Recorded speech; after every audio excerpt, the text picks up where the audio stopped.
جب ہم سفر کے اندر ہوتے ہیں تو ایک مسافر قصر کرتے جا رہا ہے، اپنی نمازوں کو قصر پڑھ رہا ہے، اور ابتدائی وقت کے اندر جیسے عصر کی نماز ہے تو وہ مسافر ہے، اور انتہائی وقت کے اندر وہ مقیم ہو جاتا ہے. تو اس میں کس چیز کا اعتبار ہوگا کہ اگر اس نے ابتدائی وقت میں نماز پڑھ لی تو کیا انتہائی وقت میں جب وہ مقیم ہو چکا ہے تو پھر وہ قصر ہی اس کی باقی رہے گی، یا پھر اس کو پوری پڑھنی پڑے گی؟ اور یہاں اگر جب وہ پہنچ جائے گا تو پھر وہ پوری پڑھے گا یا قصر پڑھے گا؟ اس حوالے سے ذرا رہنمائی فرما دیں. پہلے کہیں راستے میں پڑھ لی عصر، جی سفر میں تو سفر میں تو پڑھ لی بات تو ظاہر ہو گئی.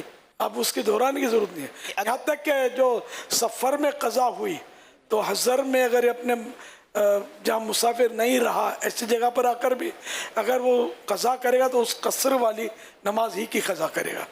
اور مقیم تھا جہاں اور نماز قضا ہوئی تھی تو سفر میں بھی وہ پھر وہی پوری قضا کرے گا. صلو علی الحبیب صلی اللہ علیہ محمد.